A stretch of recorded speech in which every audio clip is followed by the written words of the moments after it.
चलिए फोकस करते हैं एक और स्टॉक और कंपनी पर, गल्फ ऑयल। जी हाँ, गल्फ ऑयल लुब्रिकेंट्स की बात करेंगे। ये आप जानते हैं देश की टॉप 3 लुब्रिकेंट कंपनीज में शामिल है। गल्फ ऑयल हिंदुजा ग्रुप का हिस्सा है। ये ऑटोमोटिव और नॉन ऑटोमोटिव लुब्रिकेंट्स बनाते हैं। कंपनी 100 से ज़्यादा देशों में इसको एक्सपोर्ट भी करती है और अपने प्रोडक्ट्स को। और अगर हम नतीजों पर फोकस करें तो सालाना आधार पर आय 24% बढ़ी है, 800 करोड़ पर आई है, लेकिन मुनाफा एक्चुअली घटा है 2%, 62 करोड़ पर आया है। मार्जिन में भी बड़ी गिरावट देखने को मिली है। और नतीजों में क्या अहम ट्रिगर्स थे, आगे मोर इम्पोर्टेंटली किस तरीके का आउटलुक है, ये जानने की कोशिश करेंगे। कंपनी के MD and CEO Ravi Chawla हमारे साथ शो में जुड़ रहे हैं। Mister Chawla, good afternoon sir. Numbers पर क्विकली अगर आप हमें बताएं किस तरीके के प्रदर्शन रहा आपके हिसाब से और मार्जिन्स पर दबाव क्यों पड़ा है? क्वार्टर 4 में हमने देखे कि वॉल्यूम्स हमारे रोबस्ट है, 9% ग्रोथ हुआ है। Overall and to the year very good quarter. Annually भी हमारे 15% ग्रोथ वॉल्यूम में हुआ है, जो मार्केट से 3 to 4x ग्रोथ रेट है। क्वार्टर 4 में वी हैव सीन, हमने देखा कि वॉल्यूम्स पर्सनल मोबिलिटी में भी अच्छे रहे। हमने कुछ एएनपी में 1% ज़्यादा खर्चा किया है, अदरवाइज मार्जिन ट्रेंड भी अच्छा रहा है। क्वार्टर 3 से लेके क्वार्टर 4 में 1% मार्जिन इंप्रूव हुआ है, बट ये आपको नहीं दिख रहा है क्योंकि हमारे एएनपी थोड़ा हमने इन्वेस्ट किया है। आईपीएल सीजन आ रहा था, हमने काफ़ी कुछ प्रमोशंस प्लान किए थे। और मैं कहूँगा very positive quarter, very positive year. हमने 15% volume growth, 20% growth in EBITDA. Overall very good year that has happened. Sure, good year for the company overall, बिल्कुल। बट सर, मार्जिन्स पर मैं आपकी राय जानना चाहूँगी, उसके क्या कारण है घटने के और आगे क्या आउटलुक लग रहा है मार्जिन्स को लेकर, क्योंकि थोड़े से रॉ मटेरियल प्राइसेस पर भी कूल ऑफ इफेक्ट है, तो क्या हम यहाँ से बेहतर मार्जिन्स एक्सपेक्ट कर सकते हैं? हाँ, डेफिनेटली, क्योंकि हमने देखा है कि अभी बेस ऑयल और फॉरेक्स थोड़ा स्टडी रहा है। और मैंने जैसे बताया कि एक्चुअली हमारा मार्जिन इंप्रूव हुआ, बट हमने क्योंकि एएनपी ज़्यादा इन्वेस्ट किया है इस क्वार्टर में, तो 1% शायद मार्जिन भी ज़्यादा ट्रैक हो रहा है और सिक्वेंशली भी इम्प्रूव हुआ है। तो अभी जो प्राइसिंग है जो मार्केट में है, उससे मार्जिन जरूर हम इम्प्रूवमेंट देखेंगे। ओके, तो मार्जिन्स में इम्प्रूवमेंट आगे डेफिनेटली आएगा। अब डिमांड की बात करना चाहूँगी। ऑफ कोर्स ये साल आपके लिए बहुत अच्छा रहा, बट अब FY24 में किस तरीके की डिमांड एंटिसिपेट कर रहे हैं, स्पेशली अगर रूरल मार्केट्स की बात करें तो? देखिए, रूरल अभी काफ़ी डिपेंडेंट है कि मॉनसून्स वगैरह कैसे जाएगा। और अभी जो हम देख रहे हैं कि हमारे रूरल में motorcycle oils, agriculture tractor oils और थोड़े डीजल इंजन ऑयल का भी हम ग्रोथ देखते हैं। तो हम हमारा डिस्ट्रीब्यूशन बढ़ा रहे हैं और उम्मीद है कि जो सीजनैलिटी मॉनसून के थ्रू होती है वो अच्छी रहेगी। और हमारा कोशिश ये है कि डिस्ट्रीब्यूशन पॉइंट्स भी बढ़ाएं। और अगर एग्रीकल्चर वापस देख रहे हैं कि आएगा, और हम ये भी देख रहे हैं कि उसमें अभी थोड़ी स्टेबिलिटी आ रही है, तो इससे हमारे जो OEMs भी हैं, ट्रैक्टर OEMs, वो भी अच्छा बोल रहे हैं कि अच्छा डिमांड आएगा। तो एग्रीकल्चर डेफिनेटली बाउंस बैक होगा और ये पूरे इंडस्ट्री को हेल्प होगा। और इंडस्ट्री का हम देख रहे हैं कि अगर 3-4% वॉल्यूम ग्रोथ हो तो हम हमेशा double digit 2 to 3 times growth minimum लेते हैं। तो ये इंडस्ट्री के लिए भी अच्छा है कि रूरल डिमांड अब थोड़ा लग रहा है कि it will be back in good way. Okay, और सर जो डिमांड है ऑटोमोटिव एंड इंडस्ट्रियल सेगमेंट्स में, उसका अगर बाइफिकेशन हमें बताइए और आगे कहाँ पर आप ज़्यादा बेट करेंगे जहाँ से अच्छी ग्रोथ आ सकती है? देखिए, इंडस्ट्रियल B2B हमारा जो देख रहे हैं आप, मैन्युफैक्चरिंग सेक्टर रिलेटेड, उसमें तो काफ़ी लास्ट 2 ईयर्स से अच्छा ग्रोथ आ रहा है। India is growing manufacturing, exports, India is a good hub. और ऑटोमोटिव में देखेंगे तो commercial vehicle oils are also doing very well, जिसमें हमारा स्ट्रेंथ भी है बोथ हमारे बाजार मार्केट में और OEMs में। तो इसमें अच्छा डिमांड हुआ है। एक सेगमेंट जो काफ़ी प्रेशर में रहा है मोटरसाइकिल ऑयल्स, जिसमें मैं कहूँगा काफ़ी प्राइसिंग जो बढ़ गया था, तो वैल्यू प्रोडक्ट्स ज़्यादा जा रहे थे। उसमें हमने भी कुछ वैल्यू प्रोडक्ट्स लॉन्च किए हैं, बट मेन उसमें डिस्ट्रीब्यूशन है। और उसमें भी हम देख रहे हैं कि लास्ट क्वार्टर में डबल डिजिट ग्रोथ हुआ है हमारे मोटरसाइकिल में। और मैं कहूँगा पैसेंजर कार, जिसमें हमारा मार्केट शेयर लो है, उसमें हमें डिस्ट्रीब्यूशन बढ़ाना है। और उसमें हमारी टारगेट है कि हम 1% मार्केट शेयर हर साल ले, और उसका डिमांड भी अच्छा रहा है। तो ऑटोमोटिव, मोटरसाइकिल जो स्ट्रेस में था, और एग्रीकल्चर, ये दोनों वापस आ जाएंगे। तो मैं कहूँगा कि ऑल राउंड सब सेक्टर्स में हम अच्छा ग्रोथ देख रहे हैं। ओके, तो यहाँ पर भी अच्छा ग्रोथ देख रहे हैं। जो तकलीफ थी 2 व्हीलर स्पेस में, वो भी अब कहीं ना कहीं एड्रेस हो रही है। मोटरसाइकिल की आपने बात की, वो स्पेस, अगर हम आपके मार्केट शेयर की बात करें और वहाँ पर किस तरीके के गेन्स आपने देखे हैं और अभी इस वक्त अगर मार्केट शेयर कितना है और लेट्स से आप कितना टारगेट करें फॉर FY24? देखिए, हमारे डिफरेंट सेगमेंट्स में मार्केट शेयर अगर लें तो पहले ऑटोमोटिव से मैं शुरुआत करूंगा। उसमें जो बाजार मार्केट में हमारा लगभग 6 to 7% शेयर है अक्रॉस, और मोटरसाइकिल और कमर्शियल व्हीकल्स में ज़्यादा है, क्लोज टू 10%। उसमें हम देख रहे हैं कि एटलीस्ट 0.5% मार्केट शेयर हम गेन कर रहे हैं, क्योंकि हमारा ग्रोथ इंडस्ट्री से काफ़ी हाई है। और इंडस्ट्रियल में जिसमें अपना मार्केट शेयर लो है उसमें हम अपॉर्चुनिटी देखते हैं, क्योंकि उसमें लगभग या 3-3.5% मार्केट शेयर है जो सेक्टर में हम, उसमें हम लगभग high double digit growth try करते हैं। और दूसरे सेगमेंट्स जो हम OEM वगैरह में है उसमें भी आप देख रहे हैं कि फ्रेंचाइजी वर्कशॉप्स वगैरह में ग्रोथ है। तो मार्केट शेयर वाइज डेफिनेटली हमारी ग्रोथ रेट जो रही है इंडस्ट्री के आगे, हर एक सेगमेंट जिसमें हमारा फोकस है उसमें हम ट्राई कर रहे हैं कि 0.5% मार्केट शेयर हर साल, और पैसेंजर कार में 1% मार्केट शेयर हम गेन करें। ओके, तो ये तो मार्केट शेयर का बाइफर्केशन हुआ अलग अलग सेगमेंट्स में, और आप वहाँ पर भी गेन करने की बात कर रहे हैं। वॉल्यूम ग्रोथ 3 से 4% टाइम्स इंडस्ट्री ग्रोथ हमने देखी है। क्या फैक्टर्स लीड कर रहे हैं इस तरीके की ग्रोथ के लिए, और डू यू थिंक ये आगे सस्टेनेबल होगा, ये मोमेंटम कंटिन्यू होगा और इसी रेट पर होगा?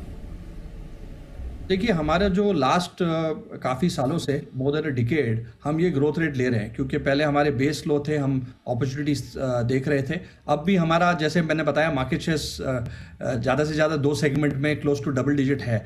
तो अपॉर्चुनिटी हम देख रहे हैं, क्योंकि हमने हमारे ब्रांड में जो इन्वेस्टमेंट्स किए हैं, काफ़ी सालों से हम cricket, IPL, Chennai super Kings, हमारे ब्रांड एम्बेसडर्स हैं महेंद्र सिंह धोनी, हार्दिक पांड्या, स्मृति मंदाना, हमारे ग्लोबल एसेट्स जो है अभी फॉर्मूला 1 में है, उसमें हम लीवरेज करते हैं कि above the line, below the line हम इन्वेस्ट करके कंज्यूमर्स, मैकेनिक्स, रिटेलर्स को कैसे हमारे ब्रांड्स में और लॉयल बनाएं। तो ये जारी है, ये एक अच्छा हमारा मैं कहूँगा रीज़न फॉर आवर सक्सेस।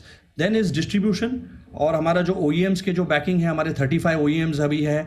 तो ये मैं कहूँगा 3-4 चीज़ बहुत इंपॉर्टेंट है। और टेक्नोलॉजी में भी हम ज़्यादा करके लॉन्ग ड्रेन प्रोडक्ट्स हमने पायनियर किया है काफ़ी सालों से।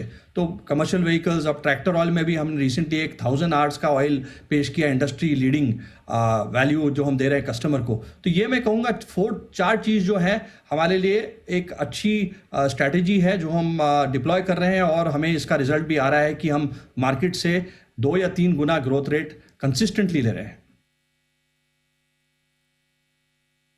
Okay, growth rate consistent. इस वक्त एक बड़ी खबर आपके स्क्रीन पर आने वाली है, और वो स्पाइसजेट को लेकर है। इनफैक्ट DGCA ने डी रजिस्टर किए हैं 3 प्लेन्स, स्पाइसजेट के 3 जहाज़ यहाँ पर डी रजिस्टर करने की मंजूरी दी गई है। लेसर्स ने यहाँ अर्जी दी थी, और वो तीनों प्लेन्स DGCA ने डी रजिस्टर करने को अग्री किया है। और कंपनी का ऑफकोर्स कहना है कि इस पर उनके रोज़ाना ऑपरेशंस पर विशेष असर नहीं पड़ेगा।